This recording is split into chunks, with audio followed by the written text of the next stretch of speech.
Buenas tardes. Vamos a dar comienzo a esta sesión del jueves 4 de noviembre, mesa número 6. Gracias por acompañarnos, por estar aquí, las personas que nos acompañan en línea también. Bienvenidos. Vamos a dar inicio a esta mesa titulada Música, Arte y Literatura. Dentro de estas jornadas del libro caribeño es el enfoque ahora de estos temas sobre las visiones diferentes del Caribe que promovemos en estas jornadas. El primer texto que se va a presentar es De griosia y epistemologías de las reexistencias, Calipso afrolimonense como tradición oral afrocaribeña, de María Laura Stephen Chávez, editorial Universidad Nacional, 2023. Lo presenta Mauricio Sandoval Cordero, de la Universidad de Costa Rica, en la Facultad Latinoamericana de Ciencias Sociales, y María Laura Stephen, la autora de la Universidad Estatal a Distancia de Costa Rica. Sin más, les doy la palabra y empezamos. Gracias por estar aquí. Muchas gracias. Buenas tardes. Voy a permitirme proyectar la imagen de la portada del libro mientras me escuchan. ¿Me pueden comentar si se ve la pantalla? Sí, Sí se ve. Perfecto. Bueno, buenas tardes a todas y todos. Agradecer a la Asociación Mexicana de Estudios Caribeños por aceptar la propuesta. Agradecer a María Laura por invitarme a comentar su libro. Es un honor presentar hoy el libro de Griots y Epistemología de las Reexistencias, Calipso afrolimonense como tradición oral afrocaribeña, publicado en 2023 por la editorial Universidad Nacional de Costa Rica, una obra de María Laura Stephen Chávez, quien es filósofa, docente y gestora cultural. María Laura es máster en estudios étnicos y africanos por la Universidad Federal de Brasil, de Bahía, en Brasil. Se desempeña como docente de filosofía a nivel de educación superior y como gestora de proyectos socioculturales con mujeres y comunidades afrodescendientes. Es integrante de ACOEN, colectiva afrofeminista, y su trayectoria combina el pensamiento filosófico con el activismo político y comunitario. Sus áreas de interés e investigación incluyen la filosofía africana, afrodiaspórica, latinoamericana e intercultural, así como la epistemología y la tradición oral, el racismo epistémico, la pedagogía intercultural y antirracista, el afrofeminismo y la decolonialidad. Este libro es, además, el resultado de su investigación de grado en filosofía, la tesis titulada Contribuciones epistemológicas de la oralidad a la luz del calipso afrolimonense, presentada en 2020 en la Universidad Nacional de Costa Rica. Es importante subrayar que se trata de la obra de una intelectual afrodescendiente joven cuya voz combina el rigor académico con un profundo compromiso político y ético con la justicia cognitiva y la memoria afrocaribeña. El texto se organiza en 4 capítulos y una serie de reflexiones finales. El primer capítulo desarrolla una fundamentación teórica sobre la oralidad y sus dimensiones epistemológicas, abordando la pluralidad de conocimientos, las epistemologías del sur y la afroepistemología. El segundo capítulo analiza el racismo epistémico como una de las caras ocultas de la modernidad, explorando cómo la razón occidental ha excluido y deslegitimado otros modos de conocimiento. El tercero propone caminos hacia la dignificación cognitiva de los pueblos afrodescendientes y la construcción de una diversidad epistémica. Finalmente, el cuarto capítulo presenta el calipso afrolimonense como una tradición oral afrocaribeña y un ejemplo concreto de producción, transmisión y resistencia del conocimiento en el Caribe costarricense. A lo largo del libro, Stephen entrelaza teoría filosófica, historia cultural y análisis musical, para construir una propuesta de filosofía intercultural comprometida con las luchas antirracistas y decoloniales. El calipso es un género musical de raíz africana, nacido en Trinidad y Tobago y expandido por el resto del Caribe y por la diáspora afroantillana. Más allá de las discusiones acerca de los orígenes geográficos del calipso, Stephen destaca, siguiendo al maestro Manuel Monestel, que este es uno de los lenguajes comunes del Caribe. Su estructura, la del calipso, combina narración, sátira social y comentario político, transmitiendo experiencias colectivas a través de la música. En Costa Rica, el calipso llegó con la migración afroantillana de finales del siglo XIX y se consolidó en la provincia de Limón, donde adquirió un carácter propio. Allí, los calipsonians, que son cantores populares y cronistas del pueblo, transformaron el idioma inglés criollo y el ritmo caribeño en un lenguaje político, cotidiano y comunitario. En el ámbito académico y cultural costarricense, las discusiones sobre el calipso han girado en torno a su estatus como patrimonio nacional, su función de resistencia cultural y su valor epistemológico. Algunos debates lo han tratado como simple expresión folclórica o entretenimiento popular. Sin embargo, Stephen propone comprenderlo como una forma de conocimiento y memoria histórica, una tradición oral que produce teoría social desde la vivencia afrodescendiente. De esta manera, el libro redefine el calipso no solo como una manifestación artística, sino como epistemología encarnada, una pedagogía rítmica que transmite saberes, valores éticos y estrategias de reexistencia. Stephen nos propone pensar la filosofía desde el sur, desde los márgenes epistémicos que la modernidad colonial ha negado. Retoma la idea de Boaventura de Sousa, que no habrá justicia social global sin justicia cognitiva global, para abrir una conversación sobre cómo los pueblos afrodescendientes producen y transmiten conocimiento desde sus propias prácticas, lenguajes y sentidos del mundo. El texto nos recuerda que la oralidad no es ausencia de escritura, ni rezago, sino una forma de pensamiento viva, colectiva y encarnada. La autora nos invita a romper con la jerarquía que ha colocado a la escritura como el único medio válido de conocimiento y a mirar, en cambio, cómo las tradiciones orales afrocaribeñas, particularmente el calipso, han sido espacios de memoria, crítica social y producción epistémica. El hilo conductor del libro es profundamente simbólico. Los griots, guardianes de la palabra en África Occidental, son presentados como ancestros epistémicos de los calipsonians. En ambos casos, la oralidad es una tecnología de la memoria y de la resistencia. El calipso afrolimonense, nacido del contacto entre migraciones afroantillanas y la experiencia costarricense del Caribe, se convierte en un ejemplo de cómo la música, la narración y el ritmo constituyen una epistemología de la reexistencia.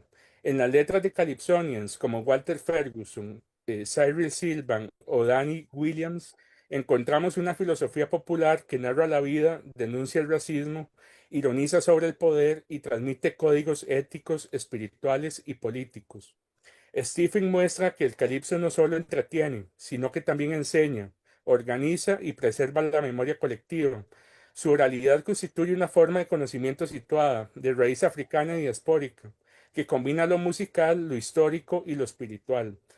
La autora entrelaza dos grandes marcos teóricos. El primero que ya mencioné, las epistemologías del sur, de Boaventura de Sousa, que denuncian el epistemicidio moderno colonial, y la segunda, la afroepistemología de Jesús Chucho García, que recupera las formas africanas de producir conocimiento, especialmente aquellas vinculadas a la espiritualidad, el ritmo y la comunidad. Ambas perspectivas convergen en una crítica al racismo epistémico, esa jerarquía que ha determinado quién puede producir saber y bajo qué formas. Stephen se suma a esa genealogía desde el Caribe costarricense, proponiendo una lectura en la que el calipso se vuelve filosofía vivida, práctica de libertad y pedagogía cimarrona. El libro transmite consultura entre la filosofía, la antropología y la historia cultural, pero su aporte más potente es político, es dignificar la oralidad como forma de pensamiento filosófico. La autora reivindica lo que Catherine Walsh llama interculturalidad epistémica, un diálogo horizontal entre saberes que rompa con la lógica del pensamiento abismal. En ese sentido, de griots y epistemologías es también una invitación a pensar el conocimiento del territorio, desde las memorias sonoras y desde los cuerpos racializados que han resistido a la exclusión del logos occidental. El Caribe aparece aquí no como margen, sino como lugar generativo de pensamiento. Este libro es, en última instancia, un acto de reexistencia, término que la autora utiliza con precisión. Reexistencia es existir nuevamente después del despojo, rehacerse en la palabra, en el tambor, en el canto. Al rescatar el calipso como tradición oral afrocaribeña, Stephen nos ofrece una contribución teórica y afectiva al pensamiento colonial. Nos recuerda que la filosofía no solo se escribe, sino que también se canta, se baila y se transmite al ritmo de la memoria colectiva.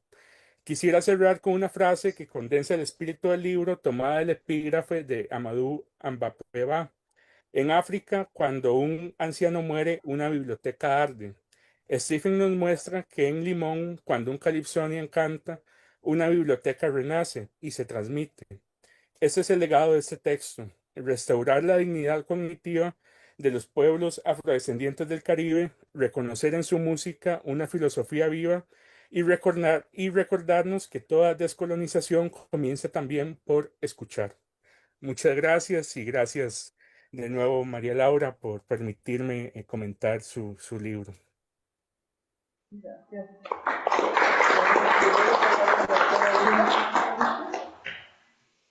Muchas gracias por esta presentación.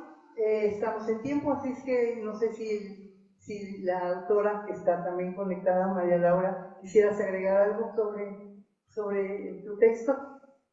Claro, sí. Buenas tardes. Agradecerle a Mauricio por esta presentación. Muchísimas gracias por todo lo que, bueno, Mauricio menciona. Me siento muy agradecida por esta lectura también afectiva y presente. Quizás lo que podría agregar a lo que dijo Mauricio sería básicamente, bueno, este trabajo, como él lo decía, fue el producto de mi trabajo final de graduación, de mi tesis de licenciatura en filosofía, y la verdad que fue algo muy nuevo, al menos dentro de la filosofía costarricense, porque son temáticas que, si bien se han venido discutiendo, existen aún muchos cuestionamientos sobre si esto es filosofía o no es filosofía o si merece ser discutido dentro del canon filosófico o no. Entonces fue un trabajo que lo inicié con muchísimo compromiso, que no fue fácil porque de hecho quien se va al libro puede preguntarse por qué en el primero, en el segundo y en el tercer capítulo, pues yo explico qué entiendo como epistemología, qué es el racismo epistémico, el tema de la filosofía intercultural latinoamericana, y hasta el cuarto capítulo ya entro con el tema del calipso como una tradición oral afrocaribeña y cómo tiene mecanismos para la construcción y la transmisión de los conocimientos.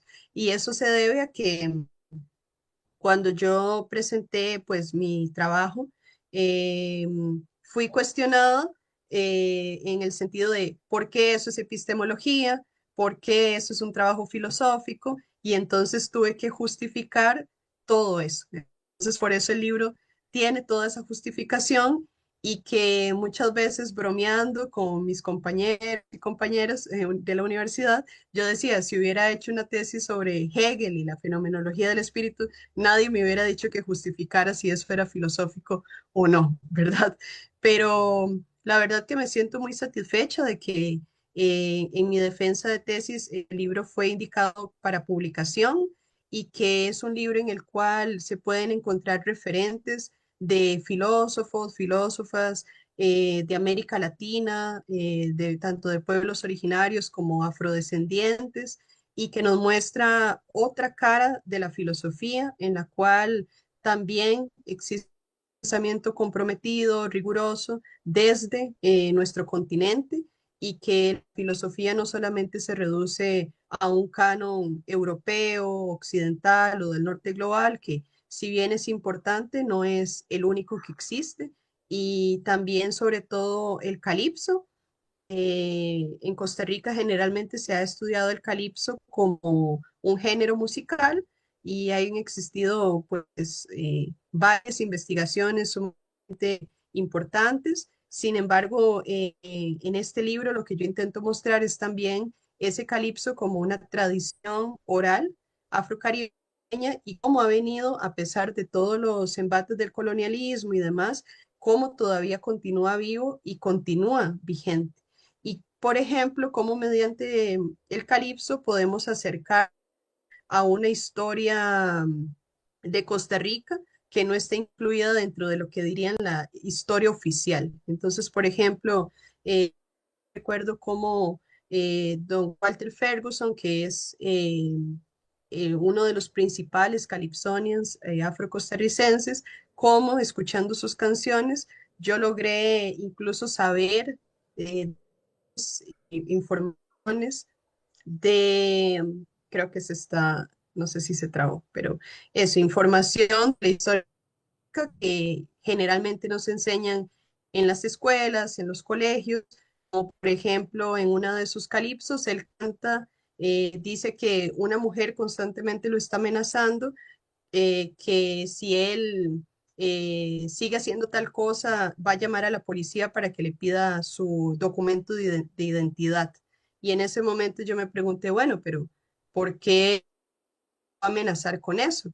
Y yendo a investigar, me di cuenta que Costa Rica, la población afrolimonense no era considerada ciudadana hasta, podríamos decir, finales de los 40 o 1950, y eso es algo que usualmente no se enseña en la historia oficial. Entonces, el Cali nos tener acceso a una Costa Rica que no toca en los libros de historia oficial, que se está haciendo ese esfuerzo y que creo que desde la filosofía es necesario también acercarnos hacia estos espacios si pensamos en una filosofía comprometida y en una filosofía desde América Latina. Entonces sería esto y muchísimas gracias por la escucha y por el espacio. Muchas gracias.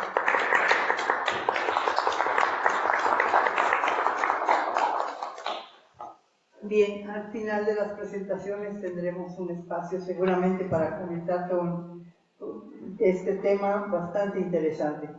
Bien, en el programa tenemos el siguiente texto a presentar. Desgraciadamente hubo problemas con la comunicación, no hemos tenido más noticias de los presentadores, así es que mientras daremos tiempo a ver si hubiera contacto, vamos a pasar al siguiente texto en el programa, que es el texto de Antonio Benítez Rojo, La seducción del ritmo y el Caribe, editado por Rita Molinero y Yolanda Izquierdo, de Isla Negra, editor de 2025. Lo presenta Nina Bruni de la Universidad de las Indias Orientales de Mona, de la Universidad de Mona, Jamaica. Vamos a poner el video de su presentación que nos envió.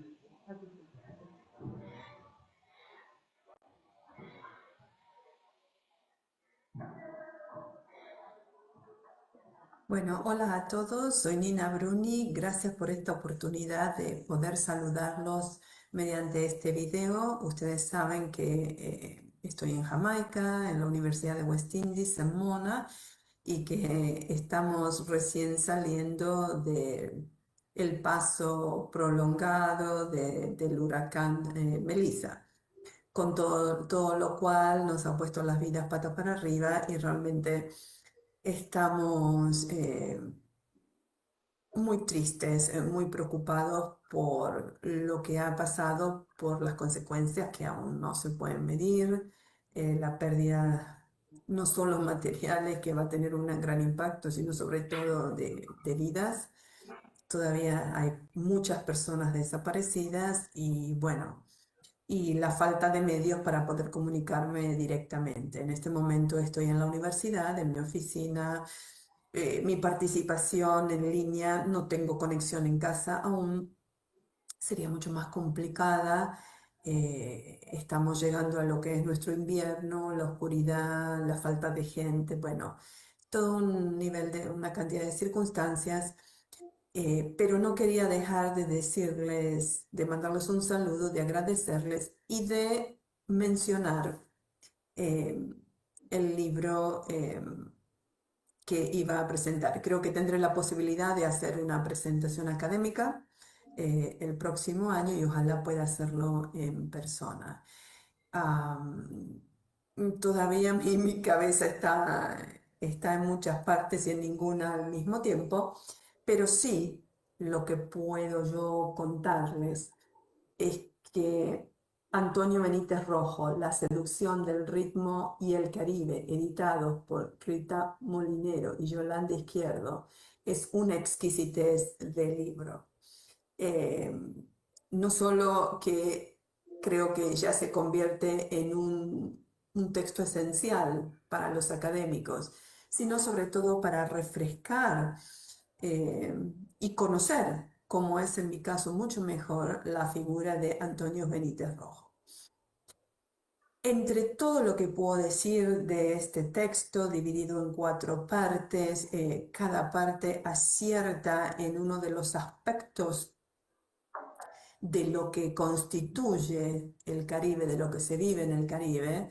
En esta colección tiene 28 ensayos, organizado en 4 partes, titulado El mar de los trópicos, Los oscuros ritmos del deseo, Mar de fondo y otras aproximaciones, Naufragio y Memoria. Mejor titulado Imposible.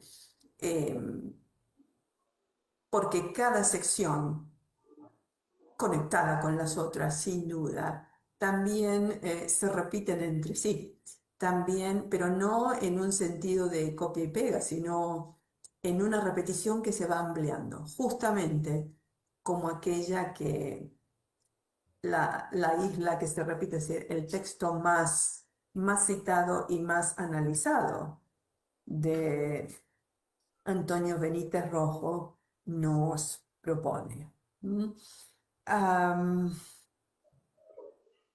estas circunstancias, bueno, la edición, una bella edición, no solo de las editoras, la parte académica, sino la parte editorial, ¿eh? La edición del texto, el papel, la lectura, la selección de las imágenes, el equilibrio entre los ensayos de cada sección dan cuenta del gran editor que es Carlos Roberto, de lo que es Isla Negra, de lo que significa para nosotros y que, por supuesto, eh, complementa la obra de los escritores. No, una obra no puede tener éxito sin un excelente editor como el que tenemos, como lo que representa además en Isla Negra. En este momento yo me centraría, ante todas estas circunstancias, en esa idea de la repetición que no es lo mismo, una repetición como se fue repitiendo la escritura de La isla que se repite, que nos aleja de la insularidad, de una apertura a un Caribe que se extiende en la geografía. Yo diría que aquí hay un concepto muy importante de que el Caribe está donde está sucediendo con sus personas. Puede ser desde los jamaiquinos, por ejemplo, ¿no? Yo pensaba en mi realidad que están en Ecuador, que emigraron a Ecuador, los que viven hoy en Argentina, de los caribeños en la diáspora, que hoy tienen mucha relevancia, ¿no? Con la ayuda que están dando en Jamaica, por ejemplo, pero yo me planteaba, ¿dónde está su presencia en la repetición, en la reconstrucción constante del Caribe? Es decir, ese ritmo, esa gente, esa mezcla que habla del barroquismo de nuestra vida, de lo que significa vivir en el Caribe. Y yo me quedo con esa experiencia. Rescato, por eso no me centro en el análisis académico, pero me impactaron mucho los ensayos atestiguando estos de la memoria, de los ensayos que hablan de la relación, de la amistad con Antonio Benítez Rojo, todos aquellos que pudieron conocerlo, que compartieron su época su vida en Estados Unidos, los que pudieron describir su exilio y conocer a semejante figura como barroca en sí misma, es decir, una existencia, una vida caribeña. Eso es lo que, cómo extrincar, cómo separar su rol social, su decisión de dejar Cuba, sus escritos, su amor por la música, porque es el ritmo lo que nuclea todo lo demás. Ese ritmo vital, ¿no? El ritmo que va desde la forma de caminar hasta la forma de cantar, de bailar, la seducción, pero pienso hasta el ritmo de la naturaleza, del huracán mismo que hemos vivido, pero es un ritmo que también habla de una conjura contra lo colonial, contra lo que nos ata. Y habría que analizar lo colonial desde muchas perspectivas, ya no solo del colonizador concreto, sino también de esas estructuras coloniales, como yo les digo, ¿no? De las estructuras de plantación que todavía hoy vivimos. Y eso es lo que para mí queda mucho más en evidencia como el lastre del huracán. Cómo ubicamos lo humano, las existencias de cada uno de los caribeños, de cada uno de los jamaiquinos en este caso, eh, ante un fenómeno natural que es esperable, pero que demuestra que todavía nuestras sociedades eh, están estructuradas, ¿no? Desde la psiquis más profunda de cada uno y de lo colectivo, eh, sobre las bases coloniales.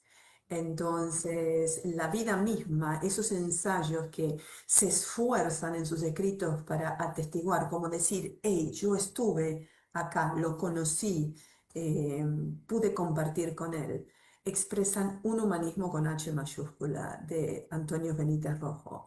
Y lo que creo que se fue perdiendo en el mundo académico, que es la vitalidad, vivir lo que uno hace, lo que uno predica. No, no es un artículo, no es eh, un currículum, es vivir esa caribenidad, vivirla como lo que somos, como lo que es nuestra existencia a todo nivel, nuestra existencia, lo real, lo tangible, lo intangible, la psíquica, ese ritmo vital.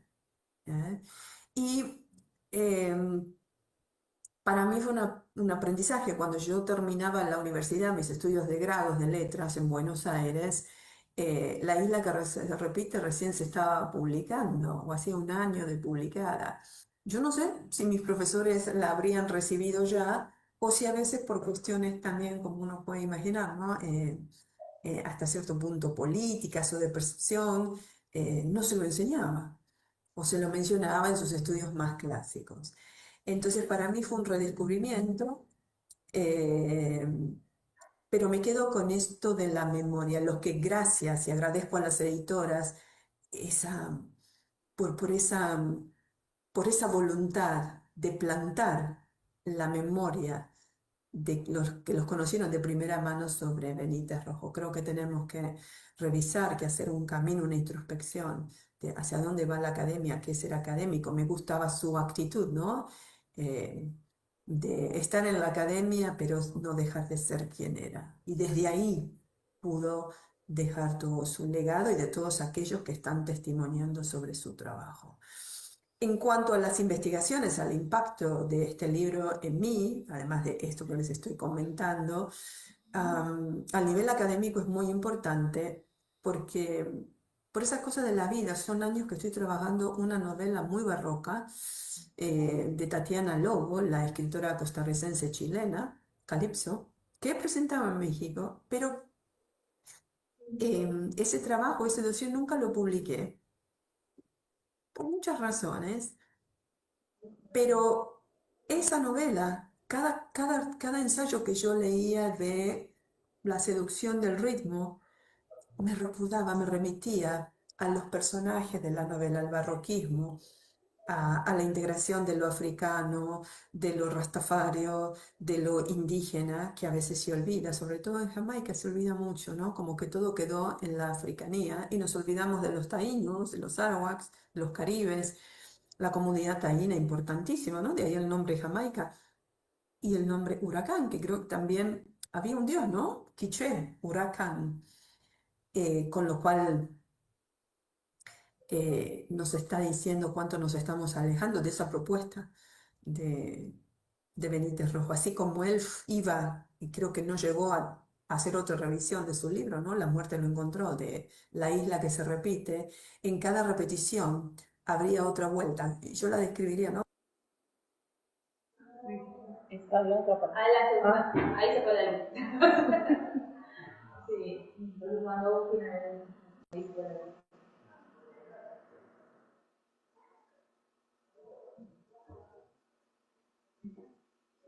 Voy. Sí, sí.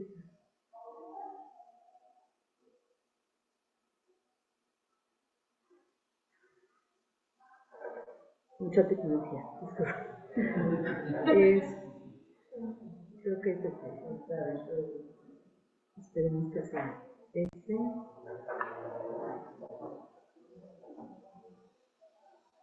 Bueno, creo que se había cortado la transmisión, tuvimos un problemita eléctrico, un segundo, lo siento mucho. Lamento el desliz técnico, pero no podría repetir lo que dije antes. Pero sí estaba diciendo que esa repetición de su texto yo la describiría como una repetición espiralada, ¿no? Entonces son repeticiones que no son repeticiones. Es profundización, es revisión, es un movimiento de fuga y de volver al centro, centrípeto y centrífugo. Ese es el barroquismo mismo. Pero decía que estoy viendo las grandes conexiones de ese análisis de las distintas formas de colonialismo, de los personajes, del ritmo que estructura la novela Calipso, por ejemplo. Veo a Benítez Rojo en esa base para hacer un estudio completo a partir de este libro que presento. O también para presentarlo como creo que ya está en un proyecto muy grande en el cual creo que nuestras instituciones están involucradas con la Comunidad Europea para hablar justamente del tema de lo transatlántico, de las representaciones del Caribe y en la actualidad. ¿Cómo este texto puede volver a integrarse a la academia, que sea alejado por completo, ¿no? Vivimos en insularidades conceptuales. Muchas veces veo aquí, hablan del Caribe, cine caribeño, y se están refiriendo al cine local o cine a lo sumo anglófono, ¿no? Como si lo caribeño se resumiera, se sintetizara en una isla. Y bueno, el impacto directo está ahí. Y lo otro, en lo que sí pensaba, y aunque parezca una locura, y donde creo que podemos trabajar en equipo, yo imagino que en los Estados Unidos hay cátedras, pero aquí, en el Caribe inglés sobre todo, se me ocurrió la utopía de por qué no tener una cátedra Antonio Benítez Rojo a partir de esta publicación para abrir, dejar respirar ese concepto del Caribe. Hace tantos años que él lo decía, no es la insularidad, está más. O sea, el Caribe sucede donde los caribeños están, y eso puede ser en cualquier parte del mundo. Creo que eso es lo importante y lo que rescato en este momento de ese texto. Muchas gracias por su paciencia. No importa si este video no se puede producir, está muy bien. Gracias por la oportunidad, los organizadores, por la invitación. Y no se pierdan la lectura de esta obra. Es una joya. Cariños desde Kingston, Jamaica, y felicidades a todos. Muchas gracias. Cuídense mucho.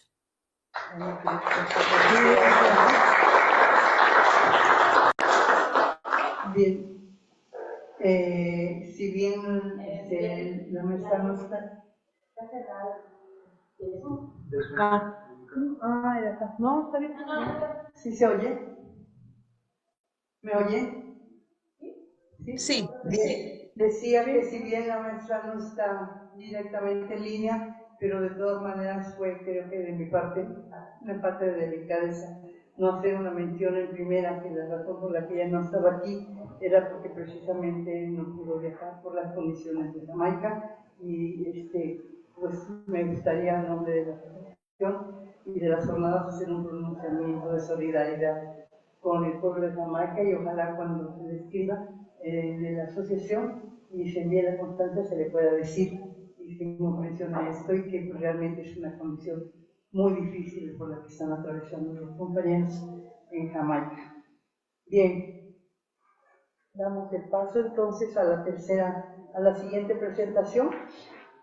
La siguiente presentación está a cargo de la maestra Margarita Aurora Vargas Canales y el texto que presenta es Islas Magnéticas, ensayos sobre literatura del Caribe de Edinson Aladino, el Barco Ebrio Ediciones 2025.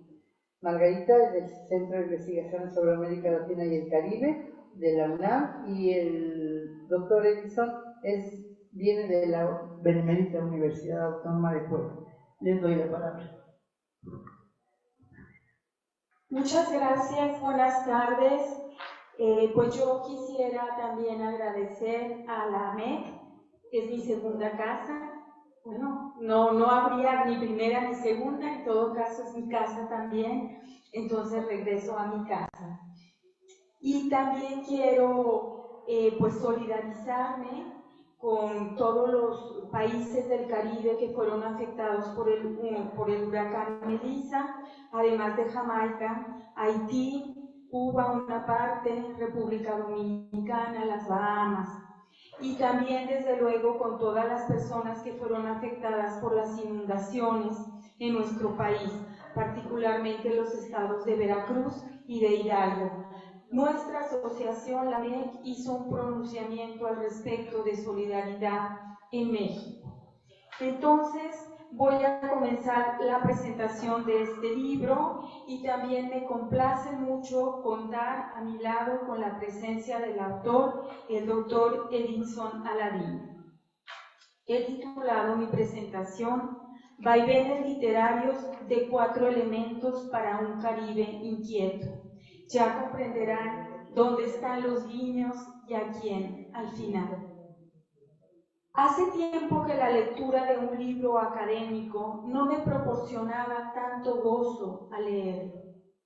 Islas Magnéticas, ensayo sobre literatura del Caribe de Edinson Aladino, publicado este año 2025, es un texto que logra provocar el disfrute en sus lectores, ya que no solamente proporciona análisis agudos sobre 5 obras literarias contemporáneas, premiadas y reconocidas por la crítica literaria como obras emblemáticas del archipiélago caribe, sino que además, a lo largo de 4 ensayos, su autor propone lecturas sugerentes de estas obras, en el marco de un lenguaje poético donde las palabras adquieren una densidad, una precisión y una fuerza al grado que actúan como imanes, con un magnetismo que seduce y atrapa.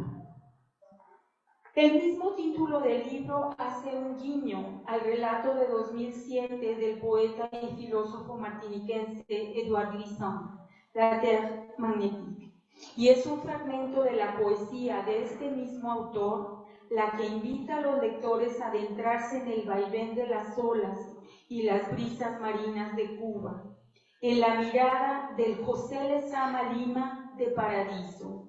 La siguiente, por favor, si estamos compartiendo. Publicada en 1966 y Diopiano Vicario de 1977. En el olfato de Jorge Ángel Pérez, quien fumando espera, su novela publicada en 2003, revelar la profundidad literaria de la obra de Virgilio Piñera. La espuma del mar Caribe conduce a Edison Aladino hasta Martinica, la encantadora de serpientes, quien no podía dejar de estar presente en la voz de uno de sus más conocidos literatos, M.S. Serra, el M.S. Serra de Un Tempête, publicada en 1969. Para concluir, el autor de Islas Magnéticas toma un bergantín y navega por el Océano Atlántico hasta llegar a la ciudad de las leyendas en la costa colombiana, la Cartagena de Indias de Germán Espinosa, en Los Cortejos del Diablo de 1970 y en La Tejedora de Coronas de 1982. Esta última novela fue considerada en 1992 por la UNESCO Patrimonio de la Humanidad. Los 3 primeros ensayos que conforman este libro fueron publicados previamente, el primero en 2015 en la Revista Chilena de Literatura y los otros 2 por la editorial de la Universidad de Salerno, Italia, en 2022 y 2024 respectivamente. El último ensayo se publicó por primera vez en este libro. En la obra de todo escritor hay huellas, vestigios de su propia biografía, e Islas Magnéticas no es la excepción.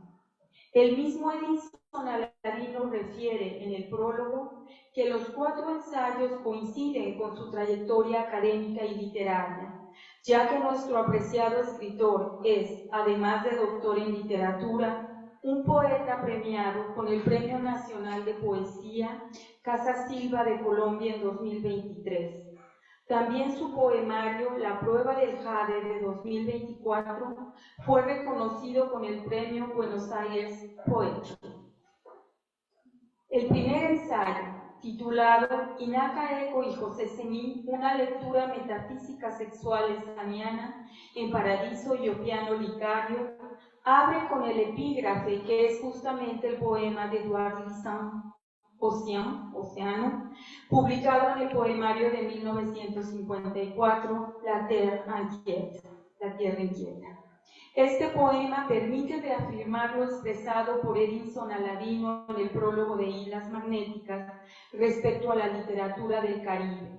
En primer lugar, en estos ensayos, las islas no son solo entendidas como enclaves geográficos, escribe Aladino, lo cito, sino como estructuras imaginarias, como dispositivos literarios donde el cuerpo, el mito, el erotismo y la historia se entretejen en las formas del decir. Hasta ahí la cita. Precisamente son estos 4 aspectos, el cuerpo, el mito, el erotismo y la historia, los tópicos que analiza y discute en cada una de las obras literarias referidas.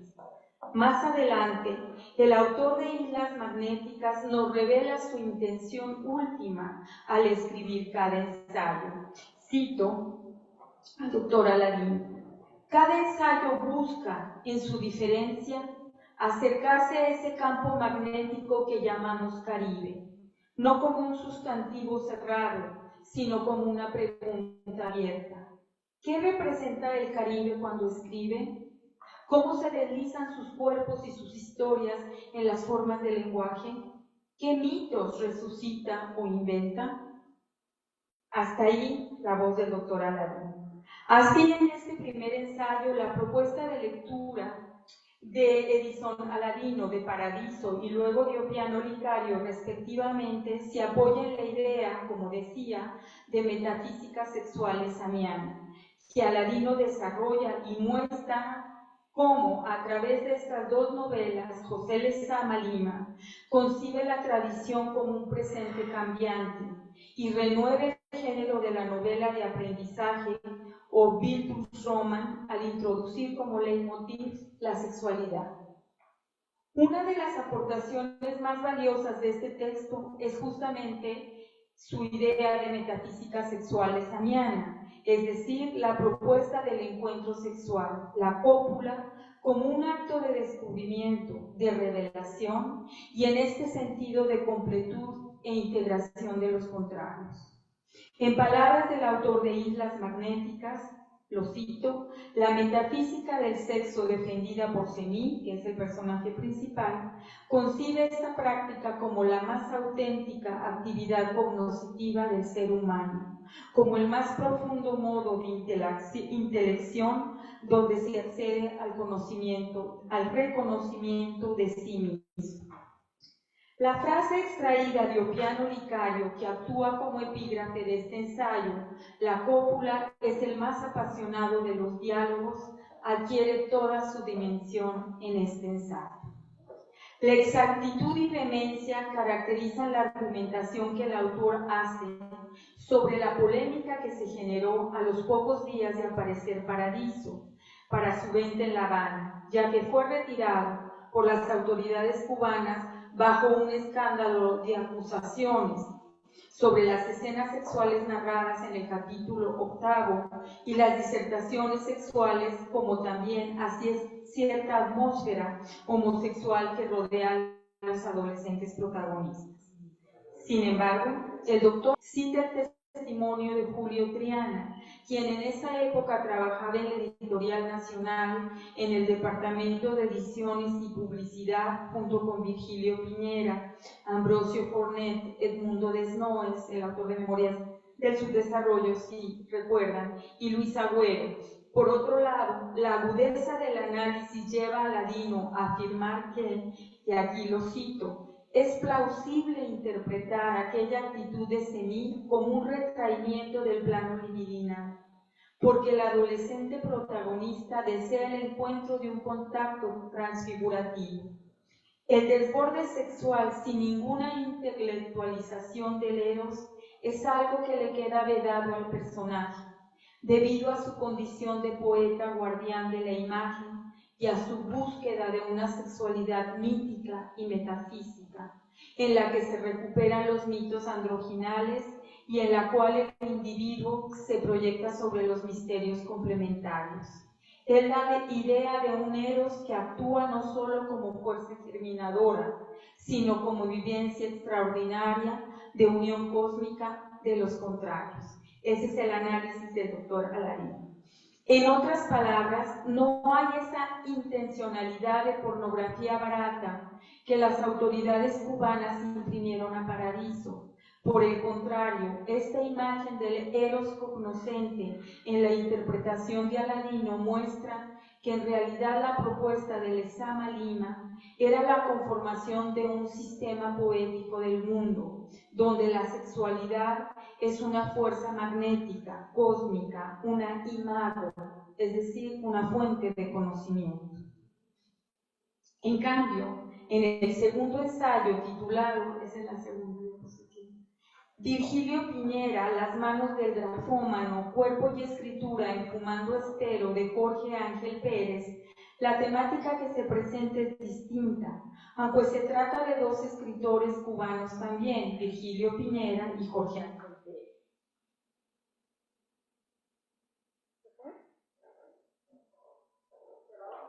¿Hola? No, ya está. En 2003 se publicó la novela Fumando Espero de Jorge Ángel Pérez. Bueno, esas son dos instituciones emblemáticas de la cultura cubana, es el Ateneo de La Habana, que cita el doctor Aladino, y la Universidad de La Habana, más bien sería la siguiente.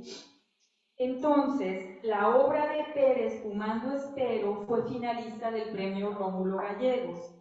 En ella Pérez recurre en parte a la biografía del poeta y novelista Virgilio Piñera como referente de su propia biografía.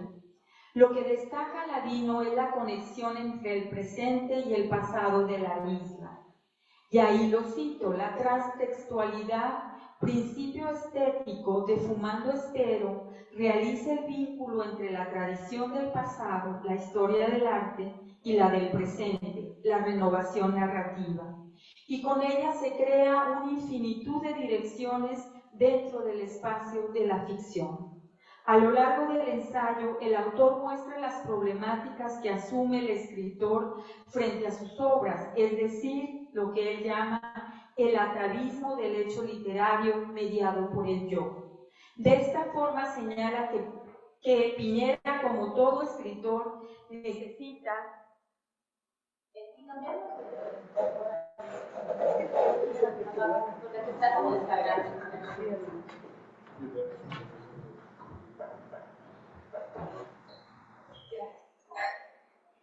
Entonces, todo escritor necesita, dice el doctor Aladino, crearse un rostro, esculpir las palabras del yo, que son el origen de una poética insular.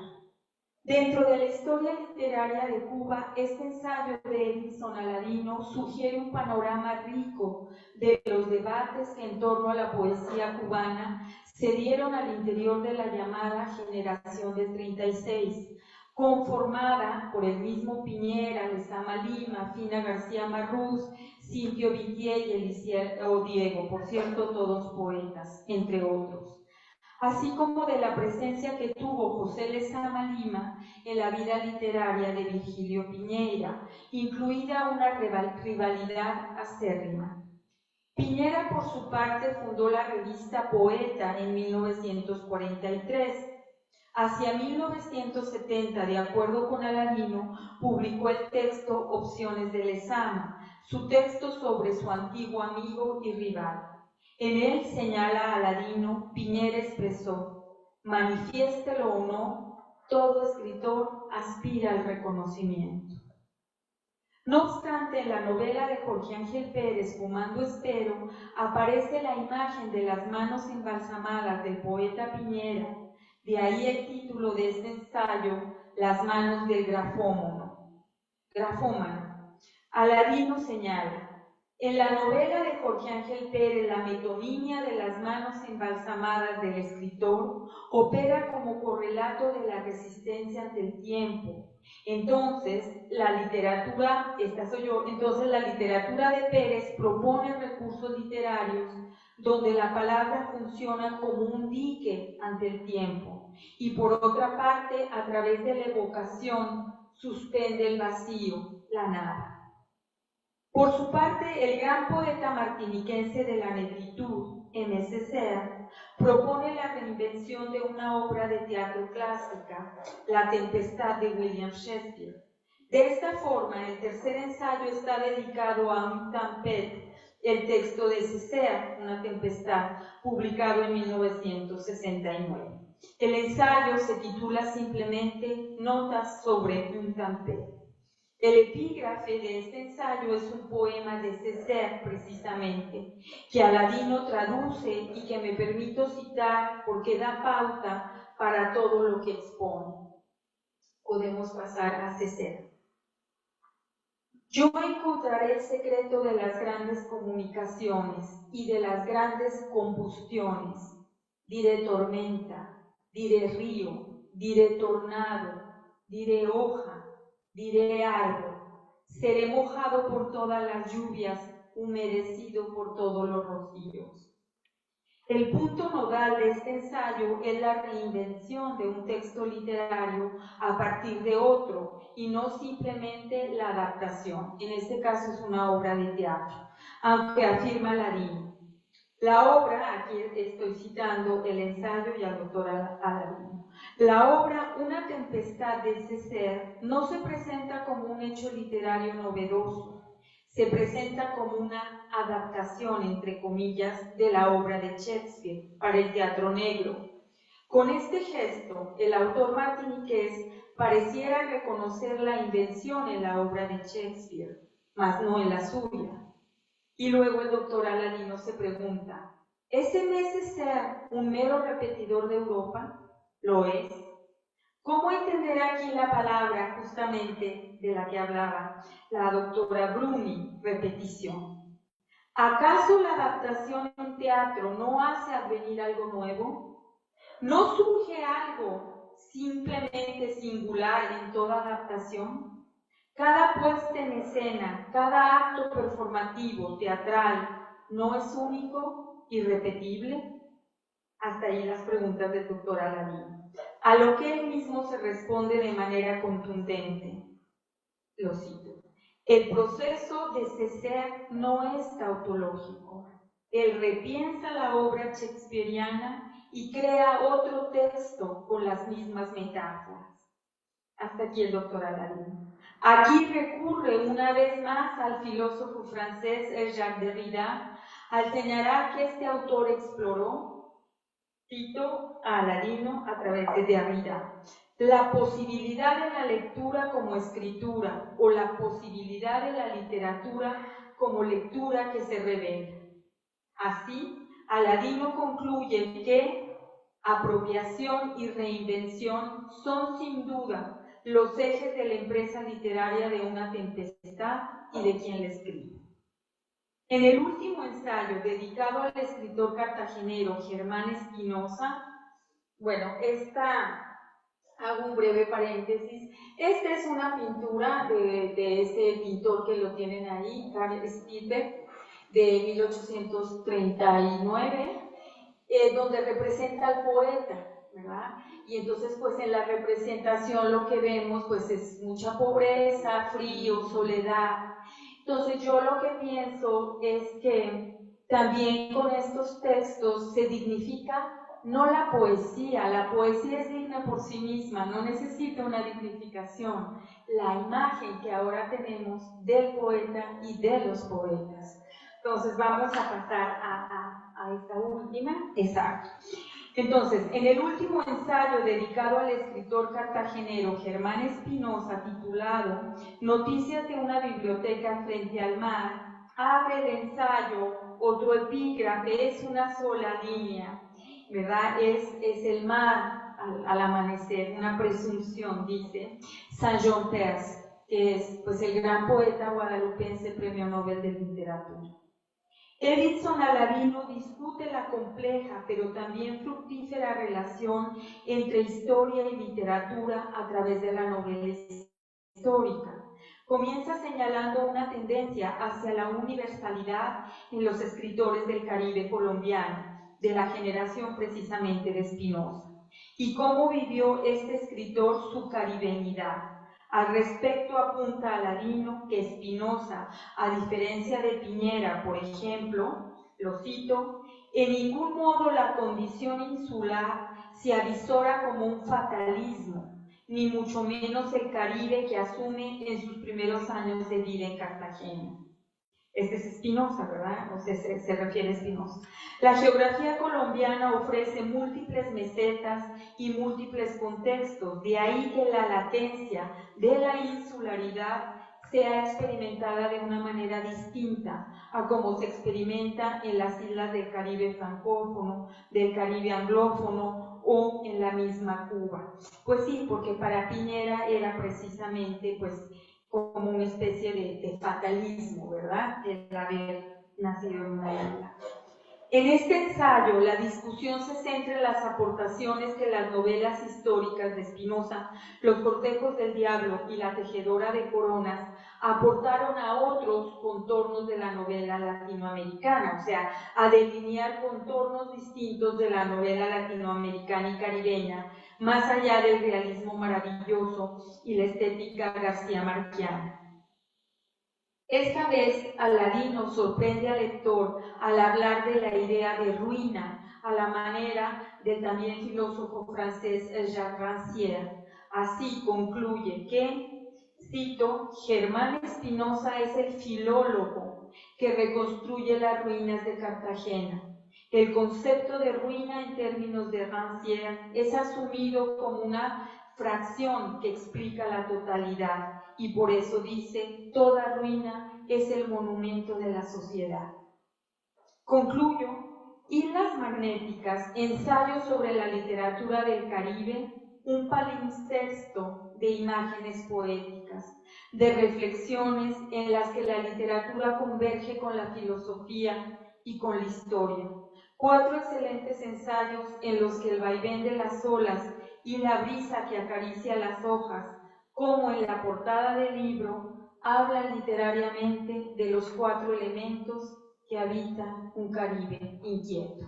Y por último, esa imagen de Mariano Ramón Sánchez está incluida en el libro junto con la portada de La tejedora de coronas. es una imagen que data de 1793 y forma parte de una colección de vistas de bahías y de muelles, de acuerdo con lo narrado en el libro por el doctor Aladino, que el rey Carlos IV encargó. Muchísimas gracias y pues entonces tiene la palabra nuestro querido autor.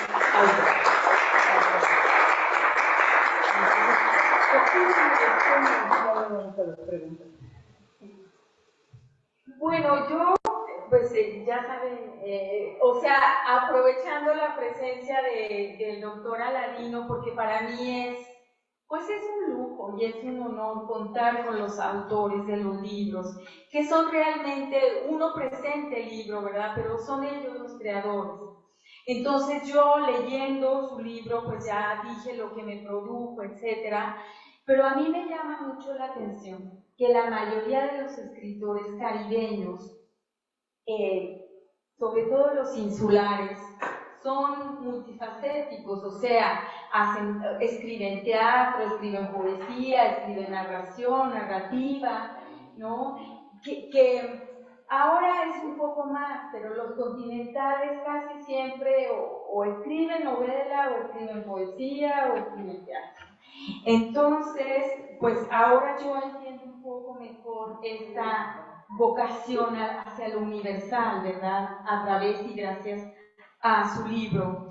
Pero a mí me gustaría, en el caso, por ejemplo, de Piñera o de Lezama Lima, esta transición entre la poesía y la novela es muy sutil. No hay abruptos casi, ¿verdad? Entonces me gustaría, pues un poco, usted como creador, escuchar su opinión sobre esta multifacética cara de los escritores caribeños y cuáles son ahora como sus derroteros. Por ejemplo, Jorge Ángel pues utiliza la transtextualidad, o sea, una novela como más moderna, no sé, un poco el panorama, como usted ve esto. Gracias.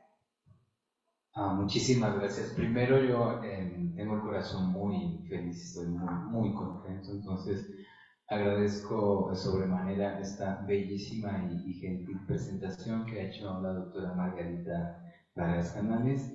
Agradezco al Instituto Mora, agradezco a la MEC por esta maravillosa oportunidad de estar aquí, que pudimos presentar este libro. Es un libro reciente, entonces es un libro que ha tenido buena espalda porque recién nace y surge con la presentación de la Jornada del Libro Caribeño y con el texto de la doctora Margarita, que he disfrutado muchísimo.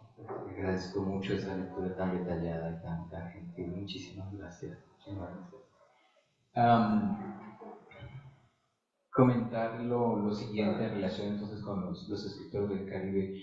Para mí el primer punto de encuentro, y aquí retomo un poco las metáforas del libro, quien me acercó a mí al Caribe fue Lezama Lima. Entonces fue uno de los autores que me acerca a mí al Caribe y me hace entender que el Caribe que Cuba no es una periferia, sino que Cuba es un centro de pensamiento poético, que la misma escritura de José Lezama Lima está tratando de producir un pensamiento poético desde lo insular. Lo comentaba un profesor de Uruguay, con el cual concordaba, que es Paulo Roca. O sea, como Uruguay es tan pequeñito, entonces los académicos o escritores de Uruguay ven hacia otros lados, ¿no? hacia otras literaturas. Algo pasa también en ese sentido de las islas. Como el espacio es tan reducido, los autores caribeños tienden a ver hacia lontananza, ¿no? Algo contrario sucede con la literatura mexicana. Como México es tan grande, ¿sí? El territorio es tan grande y es tan extensa su literatura, el mexicano o la mexicana no le preocupa ya mucho ver hacia otras partes. Solamente puede reflejar su mirada hacia sí mismo, ¿no? Hacia sí mismo, porque desde Sor Juana Inés de la Cruz hasta Rivera Garza, Cristina Rivera Garza, que es lo actual, ¿no? Entonces hay una literatura, una tradición extensa. Entonces, lo que hace que los espacios sean tan reducidos, precisamente convocan a estos escritores a conectar Entonces, para mí, el sentido de las islas lo tomo en relación con lo de Césaire, perdón, lo de Glissant, de Poética de la Relación, porque son autores que quieren poner en movimiento la isla, son autores que quieren poner en conexión la isla, no quieren aislarse. Entonces, siento que Lezama en los años 37, cuando llega Juan Ramón Jiménez a la isla y se entrevista, está pensando todavía en una literatura insular, ¿no? Como una resignificación de la literatura cubana, ¿no? ¿Qué es la literatura cubana? Pero después, en los años 50, Lezama, en 1948-49, viaja a México, viene a Puebla, viene a Ciudad de México, pero va a Puebla para encontrarse con el barroco. Entonces ya es otra mirada como más no de la isla, sino continental. Entonces reagrupa la isla, la Capilla del Rosario, perdón, reagrupa la Capilla del Rosario, reagrupa la Catedral de Puebla, se va a Brasil con el escultor Alejaidinho, también a Bolivia con el Indio Condorí, y recupera los mitos ecuatorianos y los mitos del Popol Vuh también. Entonces como que ya es una mirada que se va extendiendo, es una mirada expansiva. Y el último Lezama ya recupera a los griegos, a los egipcios y a China. Entonces como que lo que yo veo con estos autores es como que la isla se convierte en un punto de expansión en diálogo con todo el archipiélago, que sería todo el mundo, ¿no? Es en el caso de Lezama Lima. En el caso de Germán Espinosa, que es de Cartagena, pues como están en el puerto, los cartageneros podían leer a William Faulkner, recién salido en inglés, y ese libro tardaba mucho en llegar a Bogotá. entonces ya los cartageneros ya estaban leyendo otras literaturas, estaban supremamente adelantados. García Márquez, por eso su literatura es tan moderna, tan novedosa, porque ellos están leyendo lo último, y lo último llega de puerto, ¿no? Entonces todo el tiempo ellos están pensando en lo que llega. Esta es otra mirada muy bien, lo que llega del puerto, pero también estos escritores quieren no solamente receptar, ¿no? Recibir, sino también que la isla emande, ¿no? Y conecte, ¿no? Conectar. Eso en el caso de Germán Espinosa.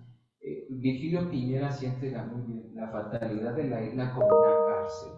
¿Sí? Ese es el punto de Virgilio Piñera, que siente la fatalidad de la isla como una cárcel. Ya acabo, porque yo tengo diálogo con el escritor Jorge Ángel Pérez. Tengo diálogo y él está viendo una situación en Cuba pues muy difícil, y él se siente muy identificado con Piñera, con el borramiento también de su propia escritura, de su propia obra. Esa obra, Fumando Espero, es autobiográfica, pero ¿quién la lee? Eso me comentaba, a mí nadie me está leyendo eso. Y tiene otras novelas, es un gran escritor, y dice, nadie me está leyendo eso. Te agradezco porque también la literatura o el trabajo académico que hacemos es un acto de visibilizar lo que ha sido invisibilizado. Entonces, hacer crítica literaria, hacer investigación también es un acto de recuperación. Y bueno, hasta allí.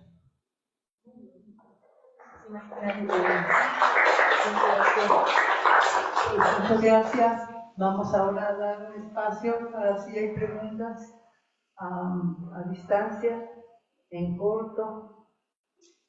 No hemos recibido ningún mensaje aquí. Pero si hay alguien que quiera intervenir, nadie. Es la comida todavía. Bien. Estamos viendo todos. No, yo creo que solo que me gustó mucho la presentación de Margarita y como que Perdón. que quería decir que justo que me gustó mucho la presentación de Margarita, que creo que recupera pues como lo esencial del autor, ¿no? De lo que quiso decir. Ahí creo que eso, y bueno, pues hacerle más propaganda al texto, pues. Aprovechando que no se animan los demás, Voy a retomar el sí, Adelante. No quiero tampoco monopolizarla. No, solo estoy pasando el mensaje que nos envió la doctora Cintia sobre dónde conseguir los materiales. Yo, bueno, esta es una editorial, gracias, muchísimas gracias por los comentarios a la doctora, muchísimas gracias. Y saludos a la doctora Cintia. Esta es una editorial poblana, se llama El Barco Ebrio, conozco al editor desde 2013, entonces allí tienen la editorial, pero ya va a estar en Amazon, ya está en Amazon.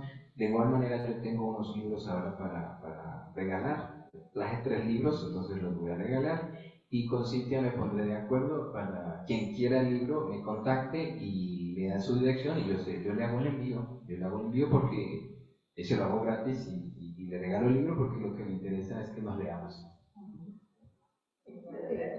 Bueno, yo quizá brevemente nada más.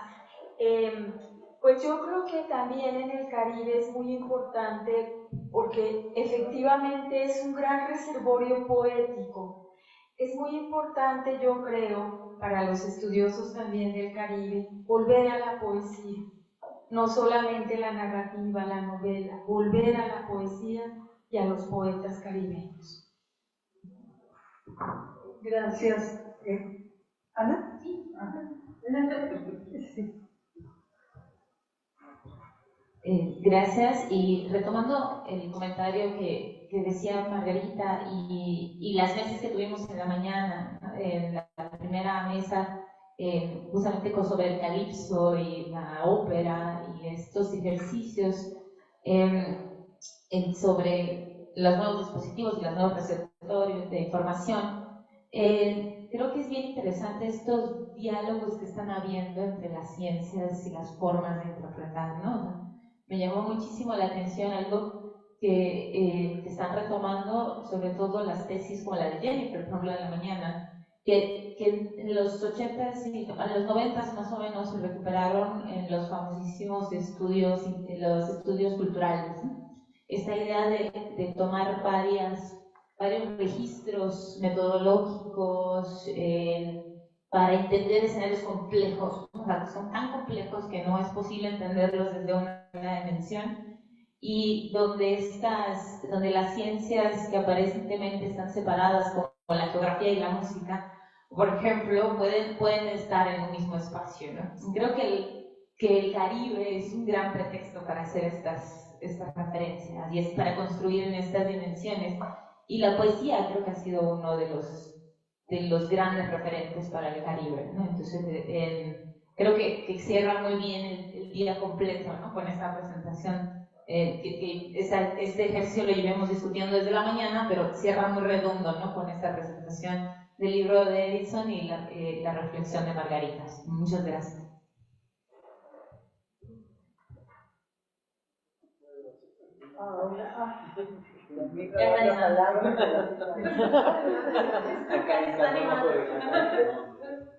Sí, yo querría referir la pasada reunión de las jornadas del libro caribeño. Bueno, no me acuerdo si fue la pasada, fue la anterior de la pasada, o sea, no la 24, sino la 23. En la cual Margarita precisamente en la sección de comentarios del público a raíz de un libro que se presentó que tenía que ver con el imperialismo estadounidense del Caribe, luego sea en América Latina en general, hizo una intervención que a mí me pareció muy atinada en términos de cómo ella, por lo menos esa fue lo que yo capté de lo que Margarita dijo, pero él no es la tergiversario. En la cual Margarita interpelaba un poco a salir, a trascender ciertas discursivas,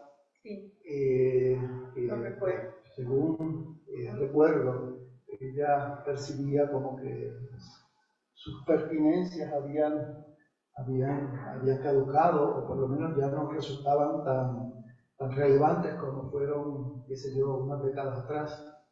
Y bueno, yo escuchando las presentaciones que se han hecho a lo largo de estos pasados días, pues percibo también una serie de elementos que también me provocan cierta inquietud.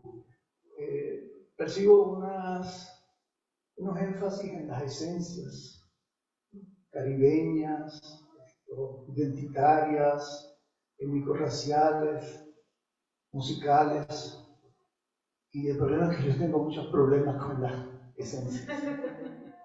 Creo que las esencias, todas las esencias, son riesgosas y peligrosas. En este momento en particular me parece que vivimos en un mundo extremadamente caldeado de tendencias políticas ominosas, cuyos signos más relevantes, por lo menos tal y como yo lo percibo, es precisamente apelar a determinadas esencias. Y me preocupa terriblemente que determinadas, digamos, tradiciones intelectuales, políticas, ideológicas, que en el pasado, cuando yo era un joven, y cuando era un joven historiador, que ya no soy joven, ni soy joven historiador, pero sigo siendo, y quiero seguir siendo, y espero seguir siendo hasta lo que me quede de vida historiador, porque para mí la historia siempre fue sencillamente una forma de pensar. Entonces yo lo que percibo es que los acercamientos que se hacen mayormente desde el campo cultural, tienden a incidir en la celebración, y sobre todo en la celebración de la identidad, en la que sea. Y eso me preocupa, porque es volver al discurso de las esencias. Y el concepto de la esencia es fundamentalmente, en esencia, un concepto religioso, metafísico. No es un concepto histórico. Y yo aprendí desde muy joven, gracias a un compañero dominicano de estudio que tuve en Puerto Rico, una de las personas más inteligentes que he conocido en mi vida, Camilo de los Santos, que nosotros los humanos, lo que somos fundamentalmente es histórico. Y en consecuencia, desde entonces, comencé a desarrollar esta noción de que tenemos que entender a los seres humanos y a los fenómenos humanos en base a su historicidad, no en base a las esencias. Entonces, de verdad me preocupa mucho que, sobre todo la gente más joven, que se supone que siempre sean los más irreverentes, sean los más tradicionalistas en sus acercamientos al estudio del pasado, al estudio de la sociedad y al estudio de la cultura, porque a lo que vuelven es a las esencias. Yo creo que desde joven, desde niño, tengo una anécdota de cuando tendría como 4 años, que no voy a hacer en este momento. Eso lo conocen porque la he contado en diversas ocasiones, que creo que evidencia que desde entonces era un irreverente. Entonces creo que el pensamiento, el conocimiento, la esencia del pensamiento, tengo que usar aquí sí el término de la esencia, es la irreverencia, es el cuestionamiento. Entonces a mí me llama la atención este énfasis en la búsqueda de las raíces, de las esencias, de lo que somos, y que nos olvidamos de lo que podemos ser, de lo que podemos llegar a ser. Entonces, yo nada más menciono esto, no porque piense que voy a cambiar el mundo, sé que no voy a cambiar absolutamente nada. Lo hago sencillamente por 2 razones. Porque me evita las úlceras, y en segundo lugar, honestamente, porque me provoca un gran placer molestar a la gente.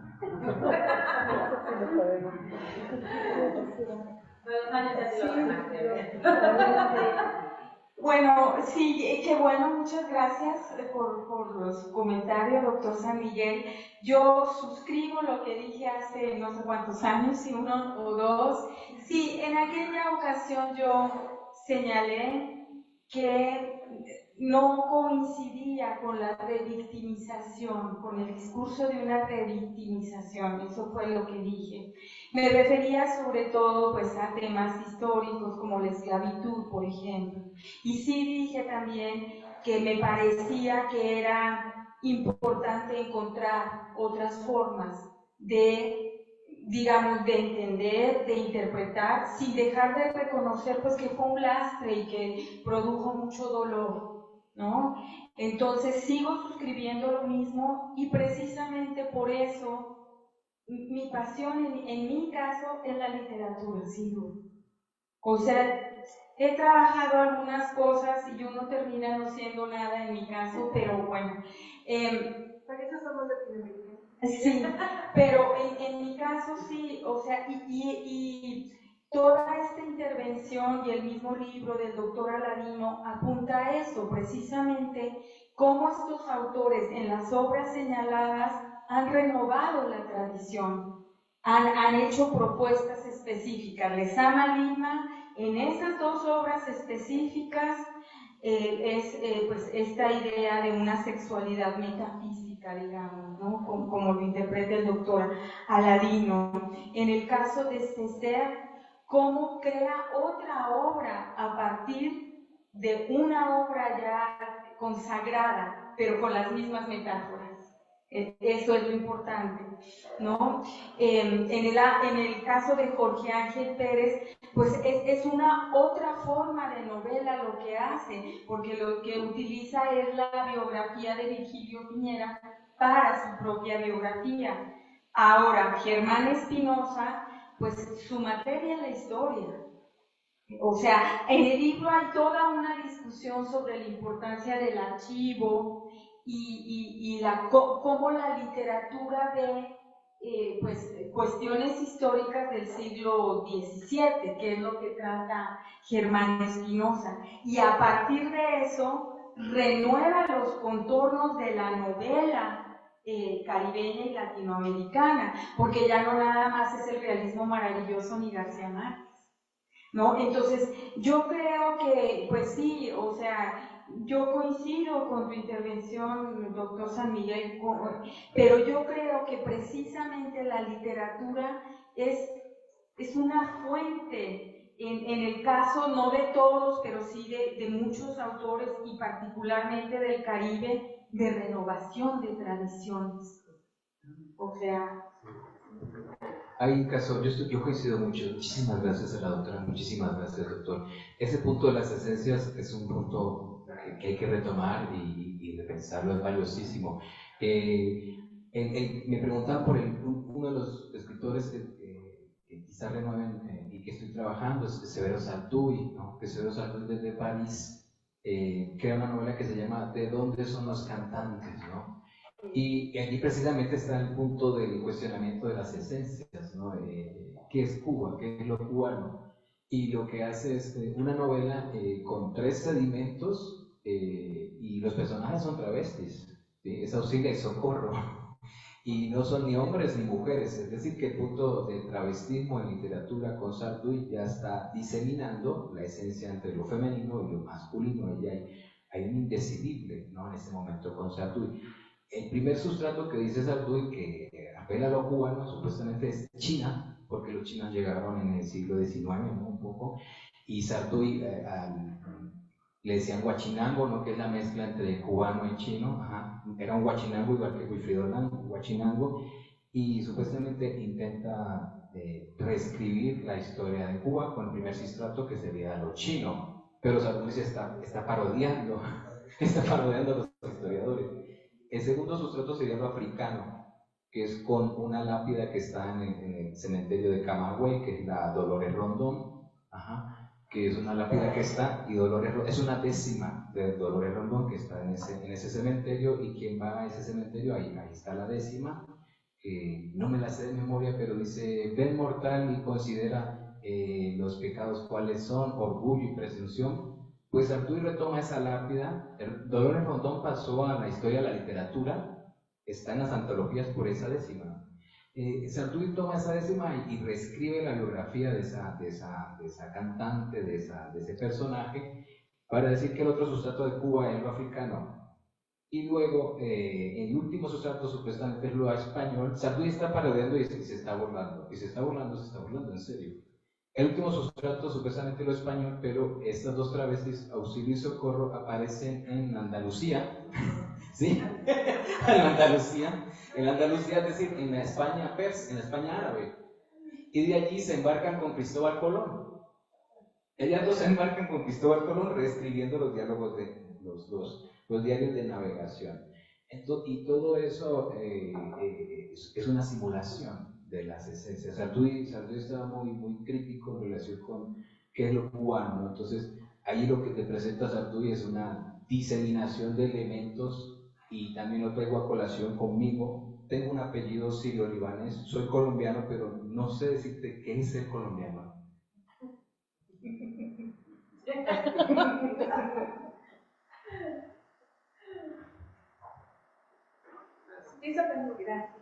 Yo solamente quiero hacer una pequeña aclaración. Yo no estoy en contra de la literatura, que me gusta muchísimo. De hecho, yo soy un novelista frustrado. Lo único que mis novelas, escribo novelas, lo único que las mías tienen notas al calce y bibliografía. Y además, en diversos trabajos de historia que he hecho, he recurrido a la literatura. Por ejemplo, puedo mencionar un caso emblemático, porque además creo que de lo que yo haya escrito, eso es lo mejor que he escrito.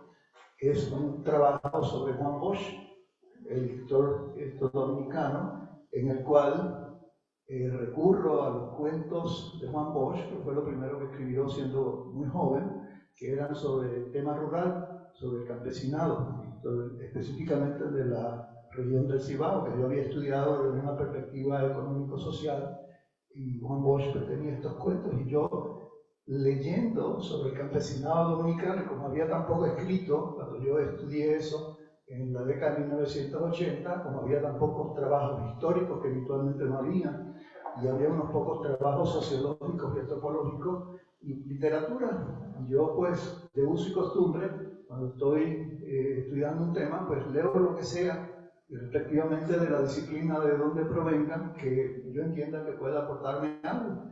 Y pues yo leí los cuentos de Juan Bosch, y por supuesto leí también los textos históricos de Juan Bosch, que fueron de otro momento de su vida, muy posterior. Y siempre me llamó la atención que había una diferencia muy grande entre esos textos literarios y los textos históricos y sociológicos de Bosch, porque los primeros, el personaje central eran los campesinos, y en nosotros los campesinos no aparecían para nada. Entonces eso fue una inquietud que yo tuve durante mucho tiempo y no tenía una respuesta, hasta que en un momento determinado dije, yo tengo que darle una respuesta a esto, y me decidí a escribir un trabajo sobre Juan Bosch.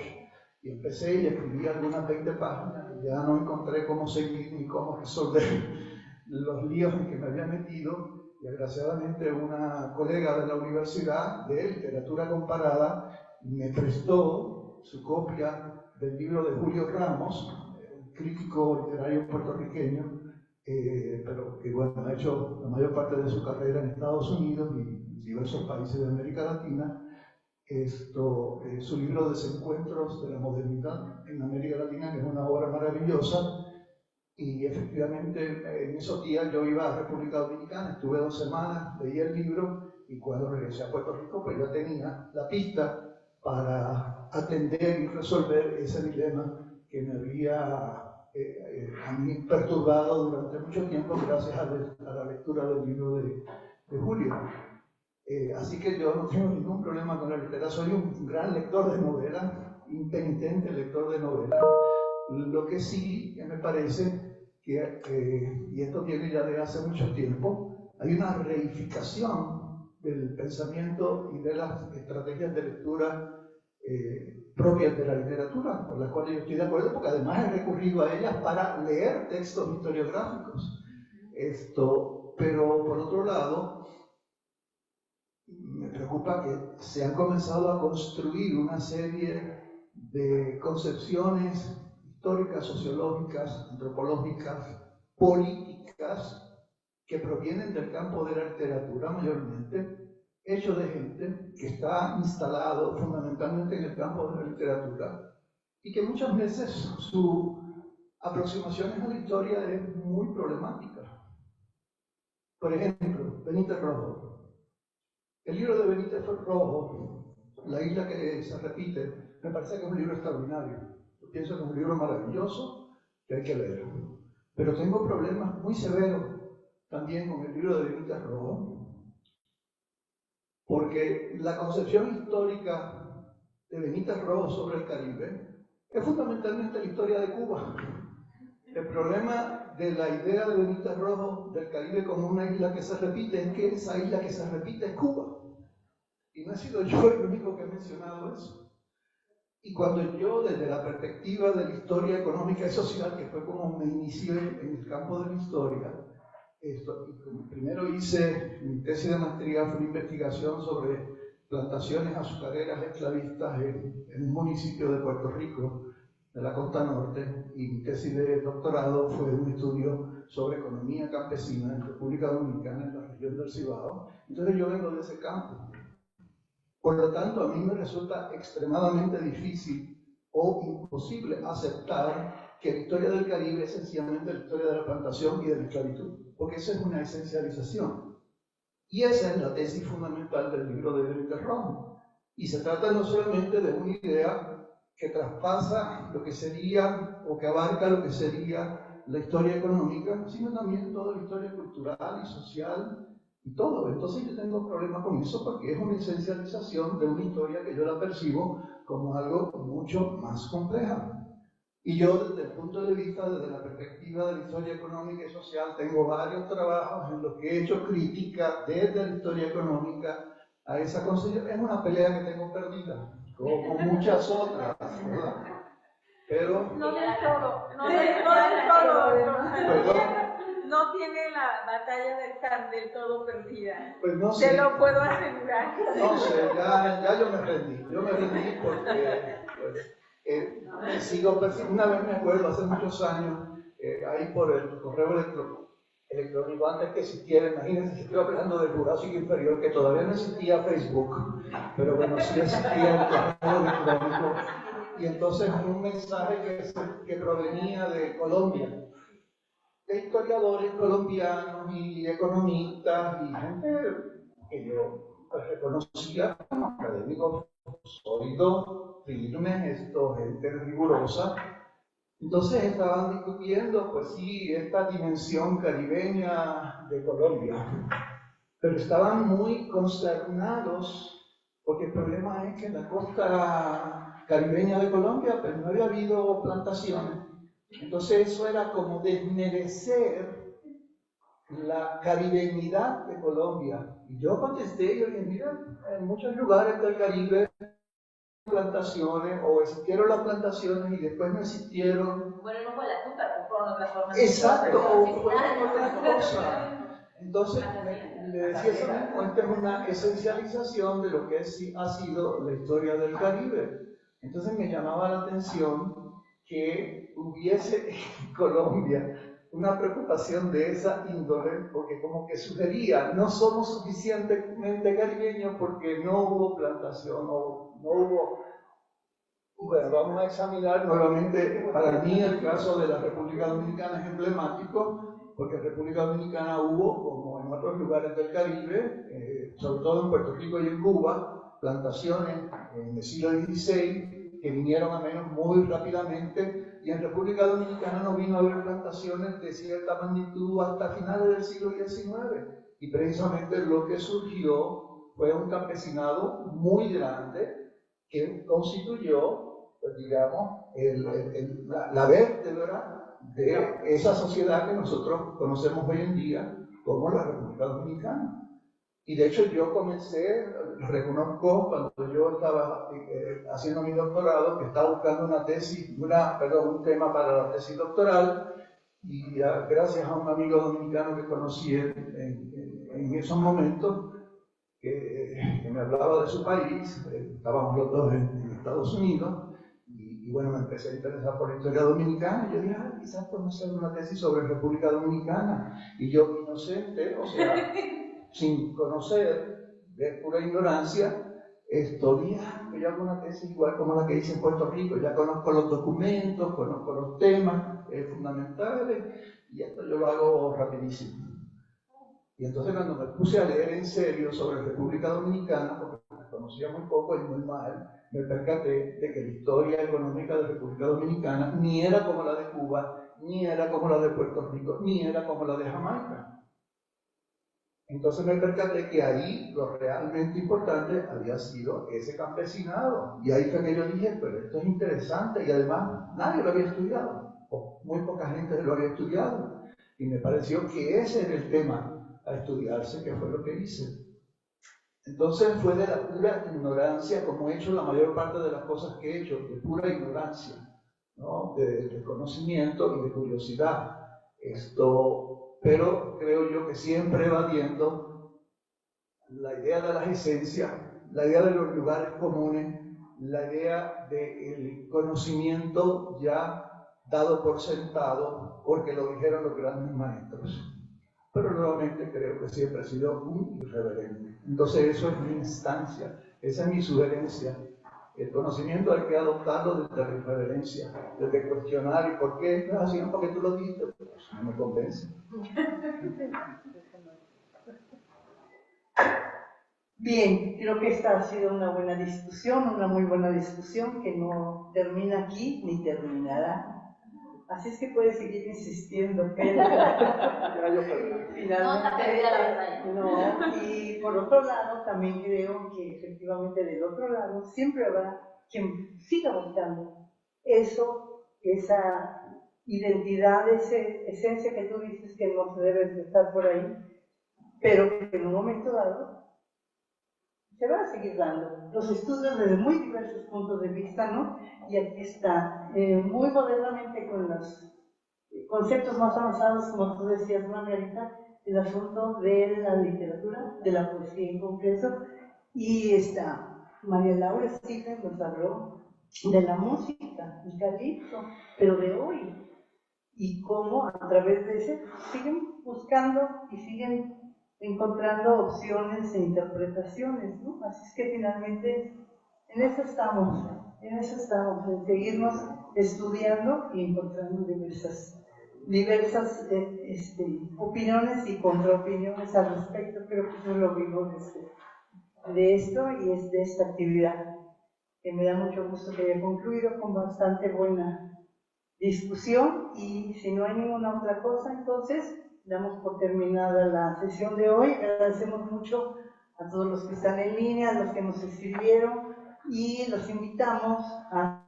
mañana estén con nosotros en la mesa número 7 a las 9:30, Intelectuales y Pensamientos Caribeños.